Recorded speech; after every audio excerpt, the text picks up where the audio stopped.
The goal for today's video is to hopefully teach you something about Mistweaver, whether it's the most niche thing ever and you're someone who's played Mistweaver for your whole life, or you're a beginner and just need a reminder of the basics. So let's start off with one of our newer talents. It's not one of our newest talents, but it's lighter than air. I have been blown away with how much tech is within this spell, but how it works is after you roll, you can double jump to just dash forward. And it's very cool, very unique.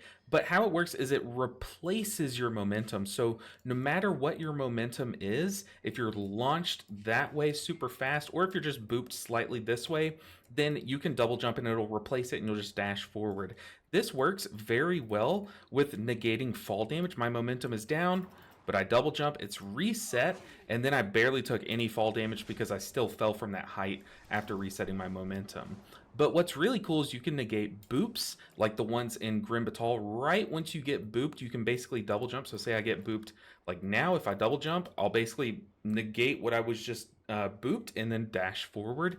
Same with grabs though. You've seen some tech if you've watched any like Mythic, Queen Ansurek, Mistweaver kills where some people, when they get grabbed by the webs to be yoinked in, they'll time their double jump like perfectly, frame perfect, so they don't get pulled to their death. They just basically get pulled for like a split second until they double jump and dash forward. So very cool tech there. So grabs and boops can basically be laughed at with this talent, but also some puddles can. If there's like acid puddles like the ones in Mist of Tyrna Scythe, or if you're fighting the second boss of the raid, for example, where there's all those blood puddles, you can basically just double jump over the puddles or over the corner of the puddles and without taking a tick of damage, whereas if you walk over them or if you roll over them, you might take a tick of damage if you're not quick enough. But yeah, you can double jump because the game registers you still as being in the air or off the ground, so you're not technically on the puddles. So very cool talent there. Next up, let's talk about two things with Jadefire Stomp. If you play Mythic Plus, you know just how important this spell is and how important it is to maintain your buffs using it. So if you go into a pack without this off cooldown, without it available, you have your pants down and the enemies will take advantage of that. So how can you avoid this situation? Well, you're going to utilize the fact that your abilities have a 6% chance, and that's then doubled if you're playing Awakened Jadefire, which, let's be real, you are.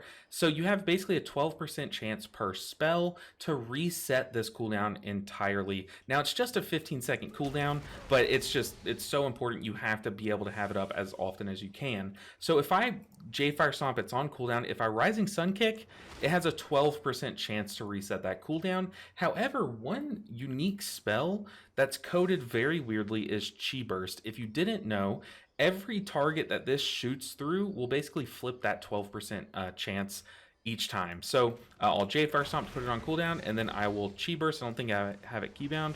But you see there, I got it reset, which doesn't really prove much, but it just had basically 5 times 12, I guess, and it counts maybe myself. It has a really good chance. So if your tank runs to pull this mob and you're still stuck here on your Jadefire Stomp and it has 15 seconds left on the cooldown, you can stand here, shoot your Chi Burst through as many enemies that your tank is pulling and your tank and a few of your allies, and hopefully get that reset with your best option available. But what if that's not an option? Like, what if you just get unlucky and you don't get the reset? Well, it's not little known, but one fact that you might not have considered is how both of these buffs are separate. So as you know, one of the best ways for Mistweavers to do our healing in Mythic Plus is just to convert our damage into healing, our 4 core damage spells into healing. And that is done by maintaining either Jadefire Teachings or Awaken Jadefire. And what a lot of people don't realize is that these are 2 completely separate buffs that have 2 completely separate triggers. So they both activate by pressing or by activating your Jadefire Stomp. However, how long they last is different. So Jadefire Teachings, right once you press Jadefire Stomp, there's a 15-second timer that goes, and this is what makes your single target spells heal. However, Awaken Jadefire lasts as long as your Jadefire is on the ground, or as long as you have your Jadefire. So let me just show you what I mean. So if I press Jadefire Stomp, I have both of those buffs, but Jadefire Teachings is on a 15-second timer. Awaken Jadefire will last beyond this Jadefire Teachings, given that I am on my Jadefire Stomp. So you see, as soon as I walk off of it, it lasts for 7 more seconds, but my Jadefire Teachings 15-second buff just ended. However, I'm still using this same Jadefire Teachings or Jadefire Stomp that's on the ground to maintain my Awakened Jadefire buff. So if maybe this pack is about to die and you don't want to risk having your Jadefire Stomp, like reapplying it to maintain your Jadefire Teachings buff, you can just swap to Spinning Crane Kick, which is tied to Awakened Jadefire. That way you don't have to refresh your Jadefire Teachings buff by applying another Jadefire Stomp. Just a small tip, but just remembering that both of these, your Spinning Crane Kick, healing is tied to Awaken Jadefire, while your other damaging abilities are tied to Jadefire Teachings, can save you from getting in that awkward scenario. This next tip is kind of like a very current tip, and it has to do with Pier into Peace. One of the most frequent commented questions that I get on my videos is, hey, my Pier into Peace keeps breaking. What I mean by that is I'm Soothing Misting, I Vivify target A, and then I go to target B to Vivify, and that breaks my Soothing Mist channel, which is not supposed to happen with Pier into Peace. Why is this happening? How can I stop that?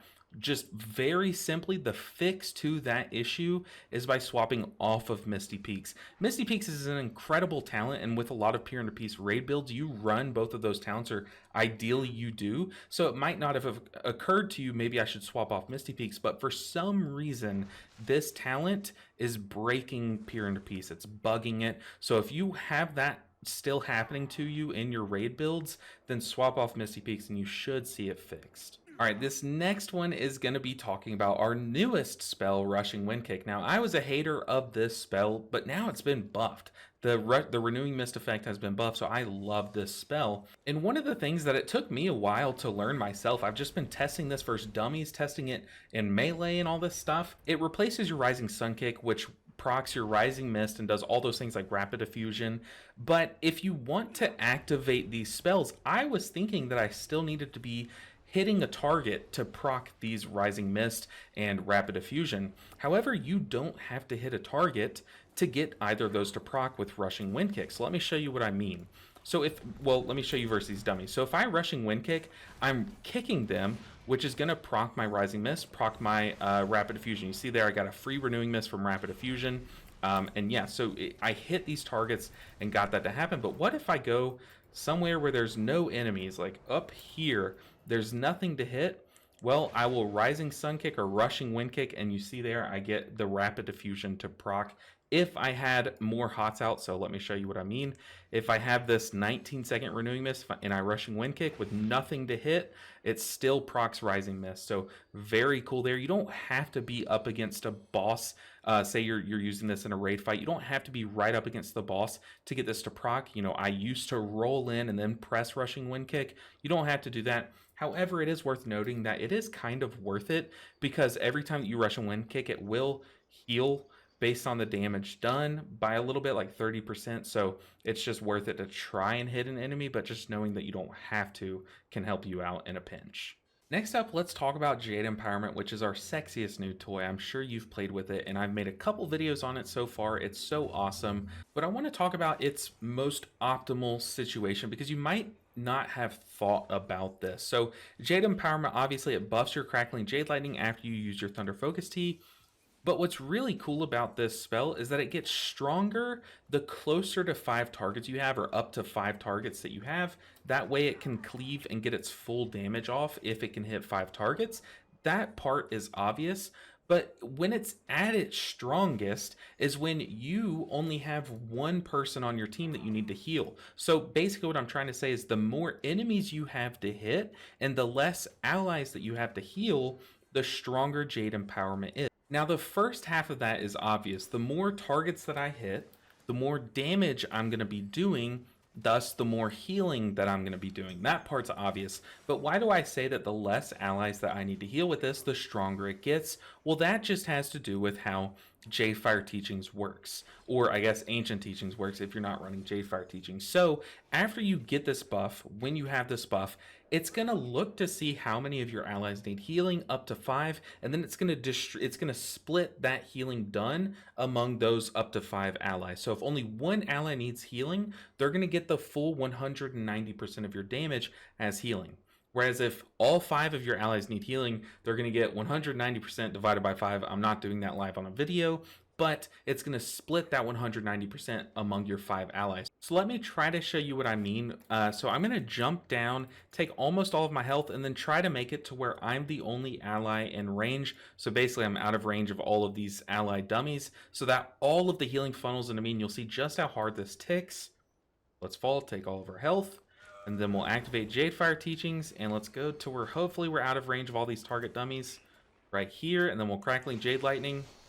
You see still I'm healing these 2 allies, but you see there it ticked for 500k per all 3 of our targets. So basically I'm hitting 5 enemies, it's healing only 3 allies, we're all getting healed for about 500k a tick. So if we do it again, but more central to all these dummies, so I have 5 allies to hit, you'll see it'll heal less per ally. Yeah, you see here about 200k per tick, or 280k, and then 500k crits. So you see there, it didn't even top me up because it's split among me and other allies. So knowing this kind of changed my outlook on this spell. I still think it's like probably the most powerful thing they've like ever given us since I've been playing.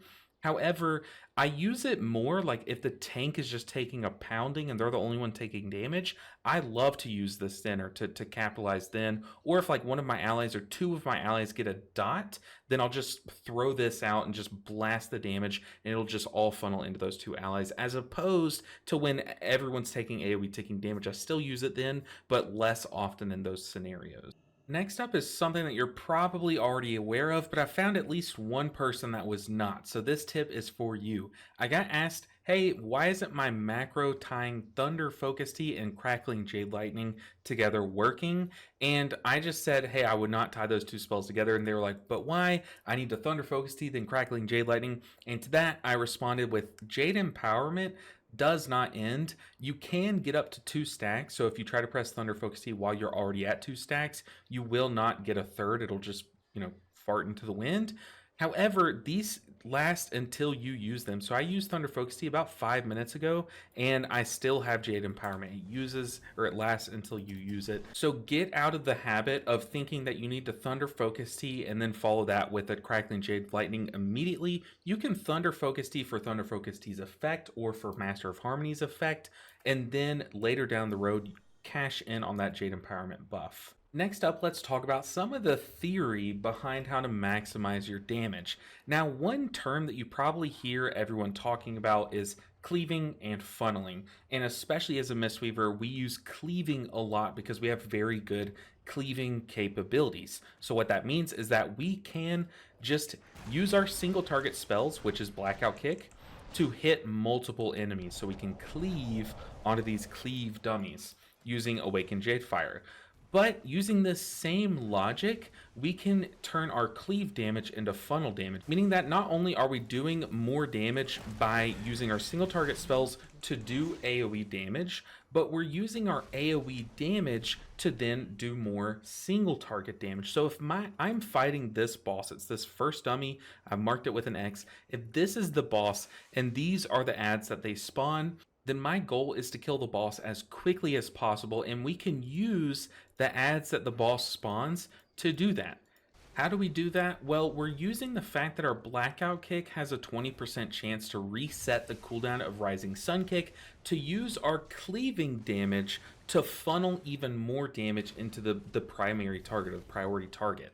So yes, we are cleaving, but this is important to note that it's not just cleave damage. We can use that to funnel even more single target damage. So if I just had this one dummy to hit, if I Tiger Palm, Rising Sun Kick, and then Blackout Kick, I might reset Rising Sun Kick, but since I'm able to cleave off of these dummies with those Blackout Kicks, we're going to get even more of a chance to Rising Sun Kick. So the idea here is that we don't just do cleave damage with our cleaving Blackout Kicks. Those cleaving Blackout Kicks just allow us to funnel more Rising Sun Kicks into a priority target. Using this same logic or the same theory behind turning your cleaving into funneling, you can also do that with your healing to a much smaller extent with Invigorating Mist. Invigorating Mist, you guys know that this is the talent that we basically have dubbed as the Vivify Cleaving. It makes our Vivifies cleave onto all of our allies that have a Renewing Mist. But what you might not have ever thought about or considered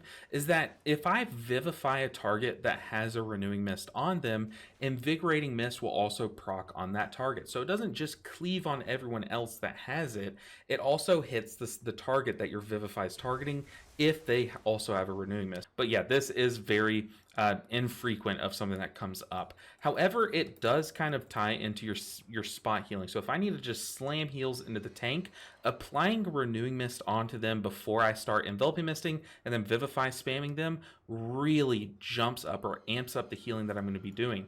Because if I have a Chi Harmony on them, that's also a Renewing Mist, and then I Soothing Mist, Enveloping Mist, and then spam Vivifies, they're getting a boosted Vivify from both Chi Harmony and Enveloping Mist, but they're also getting that Invigorating Mist cleave healing. All right, that one was super niche. Let's get back to one that is more widespread, and that is to prep your Chi-Gis. I start my Mythic Plus guides with this because of how important this is. If you are a brand new Mistweaver and this is the only takeaway you take from this video, say you're like a 0% Mistweaver, this will automatically like jump you up 30% just knowing to do this. So by prepping my Chi-Gi, what I mean is that Chi-Gi is a very narrow window. It only lasts for 12 seconds if you make it a 1-minute cooldown. That 12 seconds is very important, and you want to just blast as much healing as you can while Chi-Gi is out for those 12 seconds. So you have to capitalize on every global during that window. So what we can do is we can use some globals before we drop Chi-Gi that will enhance Chi-Gi while it's out, and also keep us from having to waste globals while Chi-Gi is out. So those globals are very simple. The bare minimum that you should do is you should at least jadefire stomp. That way you don't have to refresh your jadefire teachings for that full Chi-Gi duration, the full 12 seconds, since jadefire teachings last 15. But then on top of that, just the best thing that you can do right before pressing Chi-Gi is stack up your Tiger Palm, stack up your teachings of the monastery to 4 stacks. That way, the moment you summon Chi-Gi, so let me go ahead and Jadefire Stomp with 4 stacks of teachings, and then I'm going to summon Chi-Gi, and then that first blackout kick will just explode with so much damage, so much healing from the mastery procs of Chi-Gi, and it's at the cost of nothing. It's spending globals before Chi-Gi, that way you can capitalize on Chi-Gi and have a massive burst of healing. So we have 4 stack, oh, we don't. Tiger Palm, and now we can press Chi-Gi and then unleash all the blackout kicks and see all those mastery procs. Whereas if we didn't do that, we would summon Chi-Gi and then blackout kick, only get a few mastery procs, and it just does much less healing and sets you up to fail with that Chi-Gi. So if you're not doing that, make sure and do that so your Chi-Gi has its full strength. Staying on the topic of Chi-Gi, I want to talk a bit about your cooldown timings. Now, when to use your cooldowns isn't always the most obvious thing. Like, you'll see some druids that don't know when to use their trank. Do you use it right as the damage happens? Do you use it before the damage happens? Same with your flourish.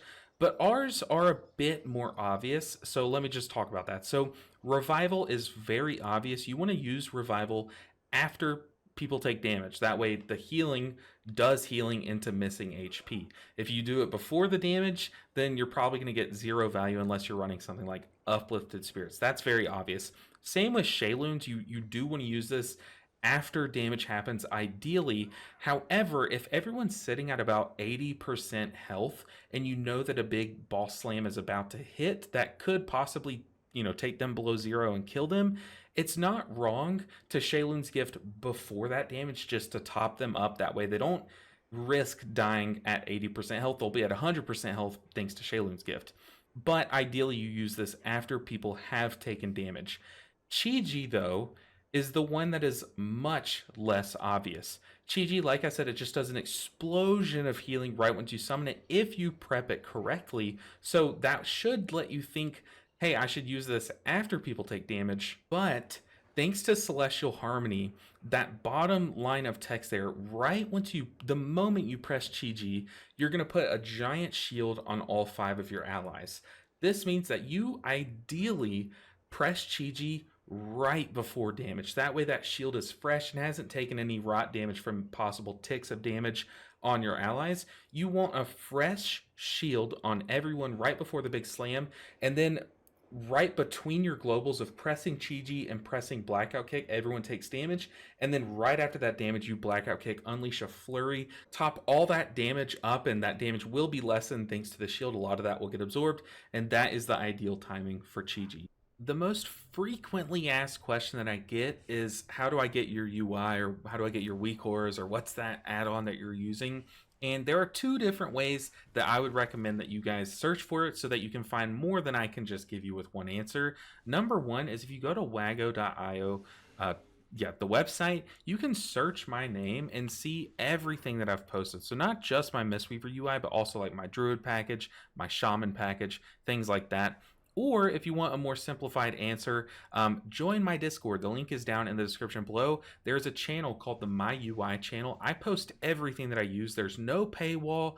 This is step 1 is to join the Discord. Step 2 is to profit. Just get everything that I use. It's not just everything that I have made, like my weakaura packages, but also stuff that I use that other people have made, like different weakauras that are just so far beyond my skill level in terms of making weakauras. So definitely join the Discord and download not just my weakauras, but my cell profile, the plater profile that I use, like all that stuff. Join the Discord. I can't emphasize it enough. Okay, we finally made it to the final thing that I'm going to talk about in this video. There's so much more. Like, this spec has so many intricacies. I just could not cover them all, but these are just a couple things that I jotted down on my flight home from Greece. And this is going to have to do with Master of Harmony. This is something that I get asked about a lot. People are like, how do I use this? How do I use my aspect of harmony? How do I do good damage using my vitality? And to put it simply, just in simple terms, to teach you step 1 of understanding how this works, if you're trying to do damage, after you press your Thunder Focus Tea, you want to use damaging globals. That way not any of it is wasted into healing. So the best way to do that would be to Thunder Focus Tea your Rising Sun Kick. That way you get 2 quick succession Rising Sun Kicks to do big single target damage and apply that dot. But I've seen some people, I coached one person who thought that when they Thunder Focus Tea to unleash all the aspect of harmony, they thought they needed to apply the dot to every target. So they would basically tab target with their Tiger Palms and try to apply it to each target.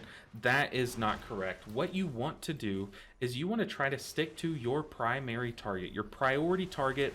If it's a boss that has ads, you target the boss, or if it's like one caster that has more health and you need to kill them quickly, target the priority target and just funnel all of that damage into them. So before I pop my Thunder Focus Tea to try to capitalize on this damage that you can do to a primary target, I try to make sure I do 2 things. Most of the time, these 2 things are what I focus on. One, I try to only do it when I'm like close to full. You see here I'm at 99%, which is funny, but I try to do it when I'm either full or like very close to full on vitality. I don't want to use it if I'm like 10% vitality. That's just, to me, that's just a waste. But that's number 1.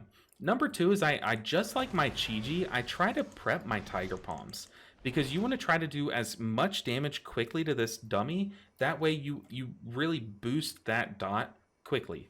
So with those 2 things out of the way, I'll press my Thunder Focus Tea. I'm going to Rising Sun Kick, and I'm just going to leave it. I'm just going to press Rising Sun Kick once on this dummy to show you something. So Rising Sun Kick, and you see there I apply the dot. It is very weak. It's ticking for what, like 10k? I can't even see. Yeah, 10k. That is the base dot. It's very weak.